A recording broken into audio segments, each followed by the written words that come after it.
සීමාවත් බලාගාර තවමත් අර්බුදයේ. අදත් ලයිට් කැපේ. ජිනීවාවලට පේන්න දැනුම් දීමක් නැතිවම ජනපති හමුවෙන්න දෙමළ සන්ධානය. සුනිල් මාධව සත්‍යවාදියාගේ දිනපොතේ අවසන් පිටුව නිම කරයි. PCR වාර්තා PHIට බහරදීම අනිවාර්ය කෙරේ. හරින්ගේ ටෝච් එක පාර්ලිමේන්තුව විනාඩි 10කට අත්හිටුවයි. පහරදීම් ඇරඹේ. ඉදිරි පැය කිහිපය යුක්‍රේනයට තීරණාත්මකයි. පුටින් ඇතුල් වෙන ලකුණු. ලෝක වෙළඳපොලේ බොරතෙල් මිල ඩොලර් 100ට නගී. ඉන්දු ලංකා T20 රටටම පෙන්වන්න ITN සූදානමින්.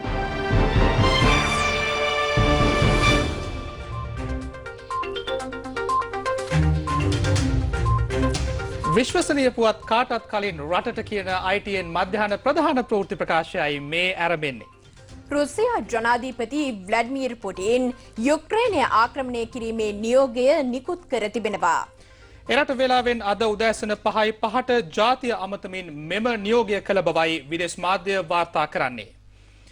යුක්‍රේනයේ ඩොන්බාස් විශේෂ මෙහෙයුමක් සිදු කිරීමට තම හමුදාවන්ට නියෝගය නිකුත් කළ බව රුසියා ජනාධිපති ව්ලාඩිමිර් පුටින් අද නිවේදනය කළා.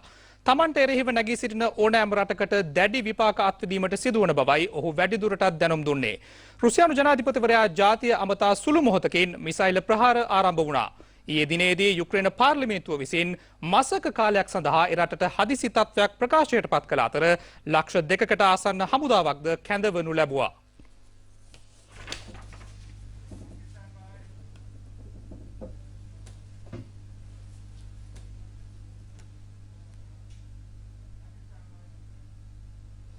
අවසරයකින් තොරව සමගි ජනබලවේගයේ පාර්ලිමේන්තු මන්ත්‍රී හරින් ප්‍රනාන්දු මහතා උපකරණයක් රැගෙන සභාගර්භයට පැමිණීම පිළිබඳව අද පෙරවරුවේ පාර්ලිමේන්තුවේ උණුසුම් කතාබහක් හටගැන්නා. පක්ෂ නායක රැස්වීමේදී ගත් තීන්දුව තීරණ අනුව කටයුතු කිරීම සියලු මන්ත්‍රීවරුන්ගේ වගකීම බවයි කතානායක මහින්ද යාපා අබේවර්ධන මෙහිදී අවධාරණය කළේ. කෙසේ වෙතත් මේ හේතුවෙන් පාර්ලිමේන්තුව විනාඩි 10කට කල් තැබීමටද සිදු වුණා. පාර්ලිමේන්තු මන්ත්‍රීවරු ඇතුළත් වෙන කිවිසුමේදී පොලිසිය විසින් යම්කිසි මන්ත්‍රීවරයෙක්ගේ රැගෙන ආපු උපකරණයක් පොලිසිය විසින් පරීක්ෂණයට ලක් කිරීමට ක්‍රියා කිරීම ඉල්ලා සිටිද්දී ඒ පිළිබඳ විශාල ගැටුම්කාරී තත්ත්වයක් ඇති වෙලා තිබෙනවා. මොකද එවැනි උපකරණවල අන්තර්ගතය රසායනික විපර්යාසයකට පරිවර්තනය කරන්න පුළුවන් ගෙනවිත් වෙනම සංයෝග කරොත් hina වෙන අය තමයි පාස්කු දින මහා ප්‍රාහාරය කරේ. පක්ෂ නායක රැස්වීමේදී සියලුම පක්ෂ නායකයෝ එකතු වෙලා එදා තීරණයක් ගත්තා.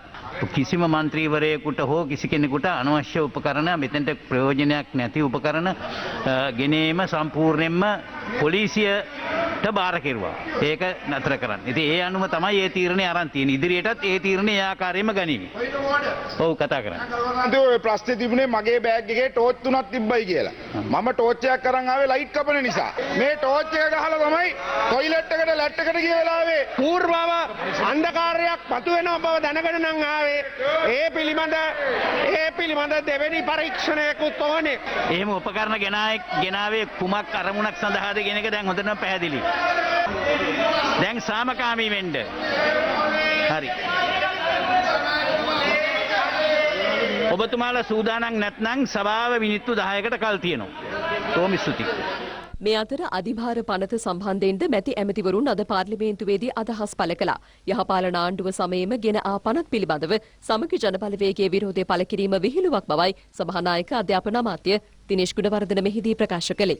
ඇත්තටම මේ වෙනකොට අර්ථසාධක අරමුදලට එල්ල වෙලා තිබිච්ච තර්ජනය ගිලී ගිහිල්ලාද ඒ පිළිබඳව සහතිකයක් දෙන්න පුළුවන්ද?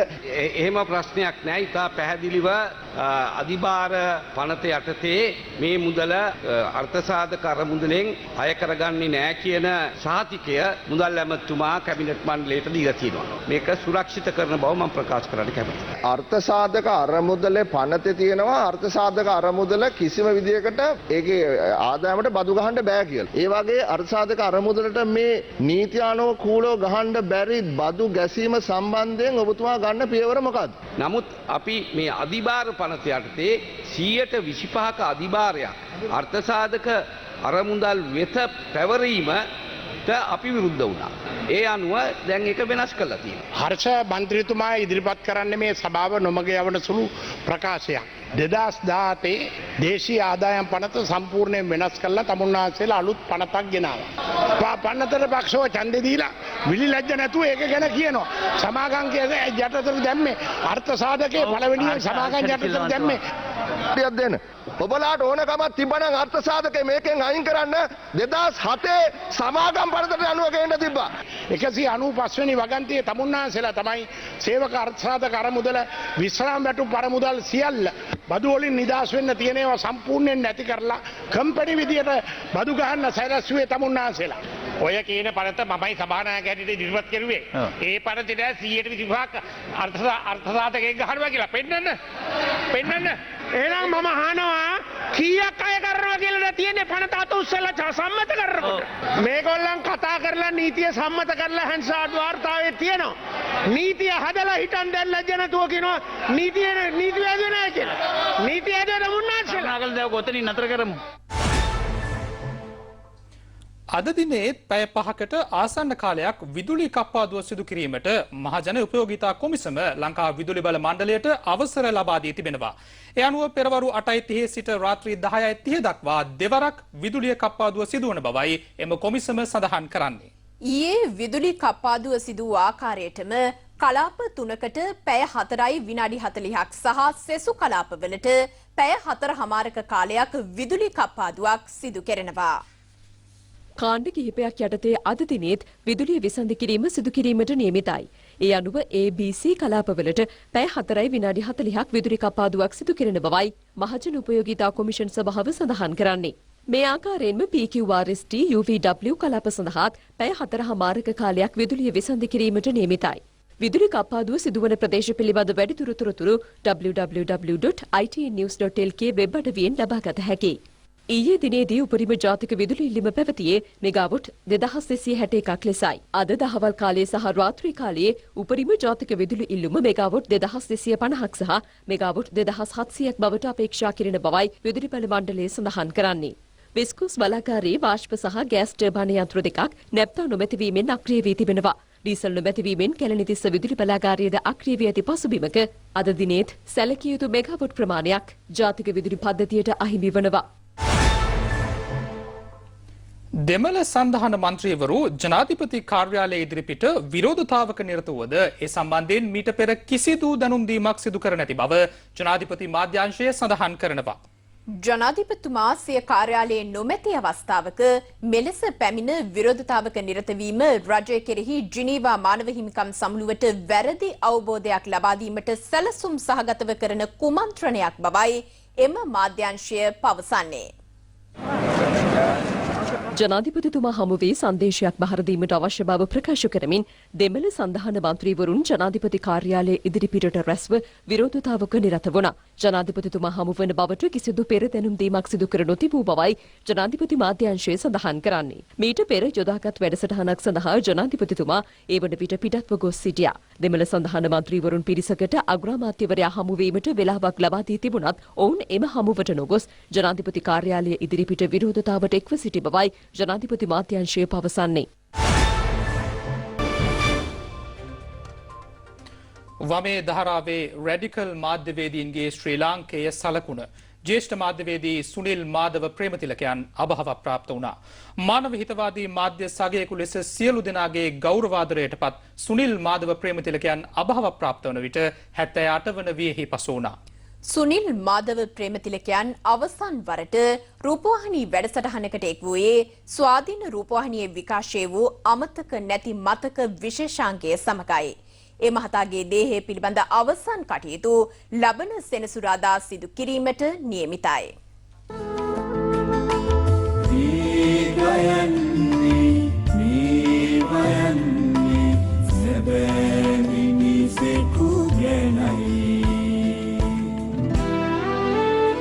බොහෝ අභියෝග හමුවේ නොසැලී පීඩිත ජනතාව වෙනුවෙන් නොබියව තම පෑන හැසිරවීමට නිරන්තරයෙන් කටයුතු කළ සුනිල් මාධව ප්‍රේමතිලකයන් ප්‍රවීණ ලේඛක බේමන ප්‍රේමතිලකයන්ගේ පුත්‍රයායි.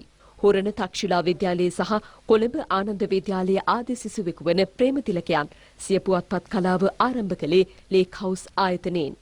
මේ රට මාධ්‍ය කලාවේ කැපී පෙනෙන වෙනසක් කළ ජ්‍යෙෂ්ඨ මාධ්‍යවේදී සුනිල් මාධව ප්‍රේමතිලකයන් රචනා කළ සත්‍යවාදියෙකුගේ දිනපොත 80 සහ 90 දශකයේ මෙරට පුවත්පත් කලාවේ තීරු ලිපිය නවමානයකට ගෙන ගියා. දිවයින, ලක්මින, ලක්දිව ඇතුළු ප්‍රධාන දහරාවේ පුවත්පත් ගණනාවක සේවය කළ අතිශය විප්ලවවාදී අදහස් වලින් පිරුණු ප්‍රේමතිලකයන් අතින් ග්‍රන්ථ රසක්ද පාඨකයින්ට තිළින වුණා.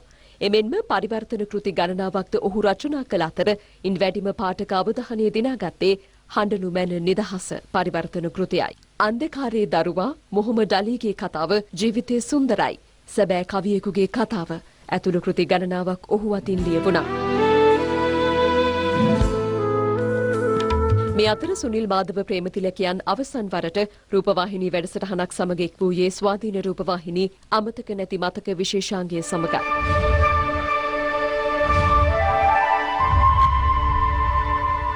එහිදී සුනිල් මාධව ප්‍රේමතිලකයන් සිය අතීත මතකයන් මෙලෙස අවදි කළා. කාලේ බිලකයිනකොට හරියන්නේ නැහැ කියලා දිහාගේ කාලේ වර්ධනය කරනවා ඝාතනය කරනවා තත්ත්වයට නැගෙන එක අපි දැක්කා. මට යන දැනුමට දැන් කිව්වේ සරිම අසවලලා පරිසවෙන්න ඔයා තමයි බිල්ලට එන්නේ කියලා. මොනම් බෑනතු ගියා ඒ සටහන. භූපතක් පන්හිඳක් අසිපතක් කරවා ඉහළටම ඔසවා අකුරකට පිට කුන්ද ඇති බව කියා දුන්නේ නුඹ තමා. PCR වාර්තා ලබා ගන්නා සියලු මධ්‍යස්ථාන එම තොරතුරු ප්‍රදේශයේ මහජන සෞඛ්‍ය පරීක්ෂක වෙත ලබා දීම අනිවාර්ය බව සෞඛ්‍ය අමාත්‍යාංශය පවසනවා. එලෙස තොරතුරු ලබා නොදීම හේතුවෙන් සංඛ්‍යාලේඛන නිවැරදිව නිකුත් කිරීමේ ගැටලු මතු ඇති බවයි විශේෂඥ වෛද්‍ය හේමන්ත හේරත් මහතා පෙන්වා දෙන්නේ.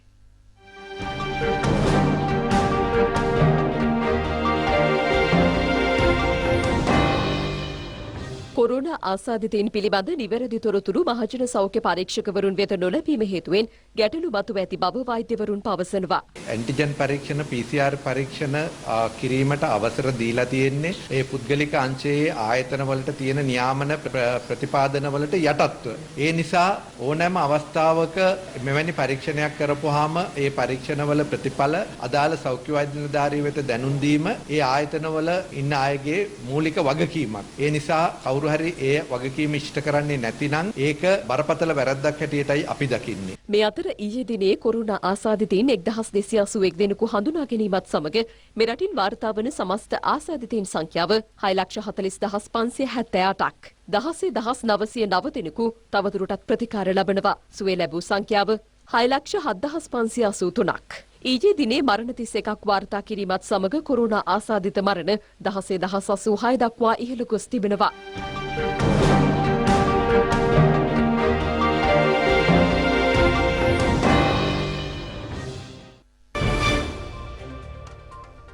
මහවැලි කලාපයේ පදිංචි ගොවීන් සඳහා ඉඩම්මපු ලක්ෂයක් බෙදාදීමේ උත්සවය අනිද්දා ඇඹිලිපිටිය මහවැලි ක්‍රීඩාංගණයේදී පැවැත්වීමට කටයුතු යොදා තිබෙනවා.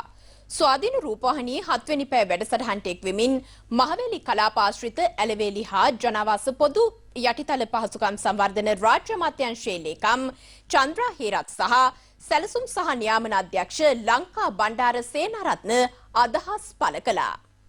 මේ වැඩසටහන යටතේ ප්‍රතිලාභ හම්බ වෙනත් හැමදෙනෙක්ටම ඔය හිමිකම ලැබෙනත් සමහර විට කෙනෙක්ට හිතෙන්න පුළුවන් මේ අපිට තාම මේ වැඩසටහනට ඇතුළත් වෙන්න බැරි වුණා. අපිට ඉඩම හිමිකම ලැබෙයිද? අපි දන්නවා මහවැලි ජානපදයෙන් පදිංචි කරවලා ඒ අයගේ ඔප්පු ලබා දීමේ වැඩසටහන සාහිත්‍යවාසිකම් ලබා දීමේ වැඩසටහන අපි අවසන් කළ යුතුයි. පරිම ගත්තොත් 1,40,000කට ආසන්න ප්‍රමාණයකට අපි මේ අයිතිවාසිකම් ලබලා දීලා ඉවර කරන්න තියෙනවා. අපි ගොවිපන්ති අයට තමයි ඉඩම් මුළුමනින්ම බැහැර කරලා දෙන්නේ. මේ වර්ෂයේ තුල අවසාන වෙනකොට මේ ලක්ෂ්‍ය වැඩසටහන සම්පූර්ණ කරනවා. පළවෙනි අධීර විදිහට තමයි 35000ක් අවසන් කරලා සමාරම්භක අවස්ථාවේ බෙදා දෙන්නේ. ඒකේ වලව කලාපය තමයි සමාරම්භක වැඩසටහන. අපි ලබන මාසේ සැලසුම් කරලා තියෙනවා පොළොන්නරුව දිස්ත්‍රික්කයේ නැත්නම් B කලාපය ආශ්‍රිතව. මේ විදිහට කලාපෙන් කලාපයට ගිහිල්ලා අපි මේගොල්ලන්ට මේක ලබා දෙනවා. ඒ මම මේ වෙලාවේ පණිවිඩයක් විදිහටත් කියනවා. අපි මහවැලි ප්‍රදේශවල ඉන්න ගොවි ජනතාවට ඔවුන් පදිංචි කරන ලද එහෙම නැත්නම් කුෂිකර්මය කරන ලද භූමි භාගයේ ඉඩමේ අයිතිය ලබා ගැනීම සඳහා තවමත් ඔබට යම්කිසි ගැටලුවක් හරි මොන හරි තියෙනවනම් අපේ මහවැලි කලාපවල ඉන්නවා ඒක කළමනාකරුවන්. වහාම ඔබගේ ගැටලුව නැත්නම් ඔබගේ ප්‍රශ්න ඉදිරිපත් කරන්න ඒ අය ඒ අවශ්‍යතා අටතු කරයි. අපිත් කලාප 10ටම ගිහිලා ශේෂ්ඨයට මේක කරනවා. ඒතර ඒ අය කුකුසක් තියාගන්නට අවශ්‍ය නැහැ. සාමාන්‍යයෙන් එක ගොවි මහත්තයෙක්ට මේ පවුලකට කොච්චර විතර ඉඩම් ප්‍රමාණයක් හම්බ වෙනවද? ගොඩ සහ මඩ ඉඩම්. ඔව් දැන් අපි විශේෂයෙන්ම වලව කලාපේ ගත්තොත් එහෙම මේ අවස්ථාවේදී වගා කරන්න වාරි ඉඩම් අක්කර 2.5ක් දෙනවා. ඒ වගේම ගොඩින් අක්කර කාලක් දෙනවා පදිංචි වෙන. වලව කලාපේ අපි ගොවි මහත්තයෙකුට දෙන ගොඩ සහ මඩ වාරි ඉඩම ගත්තොත් එහෙම ලක්ෂ 50ක් 60ක් විතර වෙනවා වටිනාකම විතරයි. රුසියා ජනාධිපති ව්ලැඩිමිර් පුටින් යුක්‍රේනය ආක්‍රමණය කිරීමේ නියෝගය නිකුත් කිරීමත් සමග රුසියානු හමුදා යුක්‍රේනයට ඇතුල් වී ඇති බව නවතම විදෙස් වාර්තා සඳහන් කරනවා. එරට වේලාවෙන් අද උදෑසන 5:05ට ජාතිය අමතමිනුයි ජනාධිපති පුටින් මෙම නියෝගය නිකුත් කළේ. යුක්‍රේනයේ ඩොන්බාස් කලාපය තුළ මෙම යුද මෙහෙයුම ආරම්භ වී තිබෙනවා. තමන්ට එරෙහිව නැගී සිටින ඕනෑම රටකට දැඩි විපාක අත්විඳීමට සිදුවන බවයි පුටින් සිය නිවේදනයේ නවෝදාහරණය කර තිබුණේ. රුසියා ජනාධිපතිවරයා ජාතිය අමතා සුළු මොහොතකින්ම මිසයිල් ප්‍රහාර එල්ල කරමින් යුක්‍රේනය ආක්‍රමණය කිරීම ආරම්භ බව විදෙස් ප්‍රවෘත්ති වාර්තා සඳහන් කරනවා. මේ අතර මීට ප්‍රතිචාර දක්වමින් යුක්‍රේන ජනාධිපතිවරයා ප්‍රකාශ කර සිටින්නේ රුසියා ජනාධිපතිවරයාගේ යුදමය ක්‍රියාමාර්ගයට ප්‍රතිචාර දැක්වීම සඳහා සිය ජනතාව පෙළගැස්වීමට තමා සියලු කටයුතු සූදානම් කර ඇති බවයි. යුක්‍රේනයට ප්‍රහාර එල්ල කළහොත් අමරිකාව රුසියාවට එරෙහි ප්‍රහාර එල්ල කිරීමට සූදානමින් සිටින බව අමරිකා විදේශ ලේකම්ද ප්‍රකාශ කර සිටියා. මේ පිළිබඳව තවත් තොරතුරු ලද සැනින් එසැනින් ලබා දීමට ස්වාධීන රූපවාහිනී ප්‍රවෘත්තිංශය සූදානමින්. ලෝක වෙළඳපොලේ බොරතෙල් බැරලයක මිල ඩොලර් 100 සීමාවද ඉක්මවා ගියා. 2014 වසරට පසු වාර්තා වූ වැඩිම බිල මෙය බවයි විදෙස් මාධ්‍ය වාර්තා කරන්නේ. නැගෙනහිර යුක්‍රේනයේ හමුදා ක්‍රියාන්විතයක් ආරම්භ කරන බව රුසියා ජනාධිපතිවරයා නිවේදනය කිරීම මෙයට එක් හේතුවක් බවත් පෙන්වා දෙනවා. ශ්‍රී ලංකාව සහ ඉන්දියාව අතර පැවැත්වෙන 2020 ක්‍රිකට් තරගාවලියේ පළමු 2020 තරගය අද පැවැත්වෙනවා. ඒ ඉන්දියාවේ ලක්නෞහේදී. මෙම තරගාවලියේ නිල විකාශන අයිතිය හිමිව තිබෙන්නේ ස්වාධීන රූපවාහිනී මාධ්‍ය ජාලයටයි. කණ්ඩායම් දෙකම යහපත් මානසික තත්ත්වයකින් යුතුව අද තරගය සඳහා එක්වන බවයි ක්‍රීඩා විචාරකයින් පෙන්වා දුන්නේ. කෙසේ වෙතත් ශ්‍රී ලංකා කණ්ඩායමේ ක්‍රීඩකයින් කිහිප දෙනෙකුටම අද තරගයට ක්‍රීඩා කිරීමේ අවස්ථාව අහිමි වී තිබෙනවා. කුසල් මෙන්ඩිස් හා මහේෂ් තීක්ෂණ ඕස්ට්‍රේලියා සංචාරයේදී ඇති වූ ආබාධයක් හේතුවෙන් අද දිනේදී ක්‍රීඩා නොකරන අතර වනිදු හසරංග අවසන් PCR පරීක්ෂණය පොසිටිව් වීම හේතුවෙන් අද තරගයට එක්වන්නේ නැහැ. ඒ අනුව නවකයින් රැසකගෙන් සමන්විත වූ ශ්‍රී ලංකා කණ්ඩායමේ ආරම්භක පිතිකරුවන් ලෙස ධනුෂ්ක ගුණතිලක හා පැතුම් නිශංක ක්‍රීඩා කිරීමට නියමිතයි. මේ අතර ඉන්දිය කණ්ඩායමේද සූර්ය කුමාර් යාදව් සහ දීපක් චහර් ආබාධවලට ලක්වීම හේතුවෙන් සංචිතයෙන් ඉවත් කෙරුණා. කෙසේ වෙතත් ඉන්දිය ආරම්භක පිතිකරුවන් ලෙස ඉෂන් කිෂන් සහ රුතුරාජ් ගයික්වර්ඩ් ක්‍රීඩා කරනු ඇති. ශ්‍රී ලංකා වේලාවෙන් අද රාත්‍රී 7ට ආරම්භ වන තරගය ස්වාධීන රූපවාහිනිය ඔස්සේ සජීවව විකාශය කෙරෙනවා. මේ පාර මැච් එක නම් හොඳයි. ITN එක තමයි පෙන්වන්නේ. වෙන channel වගේ අර ඇන්ටනා කරකලා ගන්න ඕනේ නැහැ. හොඳට පේනවා channel එක. මා ක්‍රිකට් බලන කෙනෙක්. ශ්‍රී ලංකාව දිනයි කියලා හිතනවා. අපි මාතර ඉන්නේ. මාතරට හොඳටම පේන නාලිකාව තමයි ස්වාධීන රූපවාහිනී නාලිකාව. එම ආයතනයෙන් මේ ගත්ත තීරණය නම් ගොඩක් හොඳයි. ඇත්තටම වටිනවා. අපිට හොඳින්ම මැච් එක බලන්න පුළුවන් මේ මෙදාසරේ. දැන් ඇන්ටනාවක් දැම්මම නැතත් ගොඩක් තැන් වලට ITN එක පේනවනේ. ඉතින් වෙන channel එකක පෙන්වන්නේ නැතුව මේ පාර මැච් එක ITN එකේ පෙන්වන එක ගැන ගොඩාක් සතුටුයි.